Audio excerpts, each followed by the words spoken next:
पश्चिम बंगाल में महिला डॉक्टर की हत्या और दुराचार से पूरा देश गुस्से में है। भद्रलोक की गलियों से लेकर राजधानी दिल्ली तक देश भर में विरोध प्रदर्शन हो रहा है।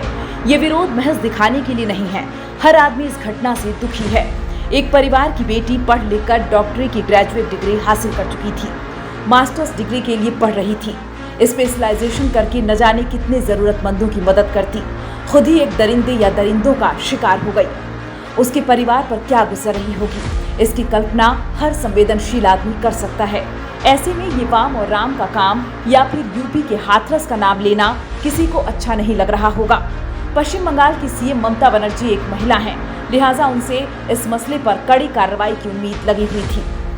हालांकि मामले की जांच पुलिस से लेकर सीबीआई को सौंप दी गई। अब सीबीआई अपने हिसाब से जांच करेगी। सीबीआई को सौंपे जाने के बाद भी इस मसले पर बवाल बढ़ा ही। हुआ यूं कि बुधवार की रात कोलकाता में रिक्लेम दी नाइट नाम से प्रदर्शन किया गया। इस पर एक बड़ी भीड़ ने हमला कर आरजीकर मेडिकल कॉलेज में तोड़फोड़ की। बाद में पुलिस ने दखल दिया और कुछ लोगों की गिरफ्तारी भी की है। हमलावर कौन थे, कहां से आए थे, ये सवाल हर ओर से आने लगा। जवाब में ममता बनर्जी ने कहा, ये राम और वाम का काम है। उन्होंने कहा, जहां तक मुझे जानकारी मिली है, मैं छात्रों को दोष नहीं दूंगी। वाम और राम एकत्रित होकर यह कर रहे हैं। उन्होंने इसी सिलसिले में ये भी कहा कि इस तरह की घटना यूपी के हाथरस में भी हुई थी। अब देश में कहां-कहां इस तरह की घटना हुई है, इस बारे में चर्चा करके क्या और कितना लाभ हो सकता है, ये समझ से परे है। बीजेपी नेता शुभेंदु अधिकारी ने हमलावर भीड़ को ममता बनर्जी की पार्टी टीएमसी का गुंडा बताया। बीजेपी भी इस मसले पर उबल पड़ी। बीजेपी की ही एक और नेता लौकिक चटर्जी ने कहा कि अगर बीजेपी के लोग इकट्ठे होकर कहीं से आ रहे थे तो राज्य की पुलिस क्या कर रही थी। अब सवाल यह है कि किसी परिवार की पढ़ी लिखी डॉक्टर बेटी की हत्या और उससे रेप पर इतनी राजनीति क्यों हो रही है। खासतौर से विपक्ष के लोग अगर सवाल उठाकर सत्ता पक्ष के विरोध में माहौल तैयार करने की कोशिश करते हैं तो स्वाभाविक है, इससे पीड़ित पक्ष को न्याय मिलने की संभावनाएं बढ़ती है।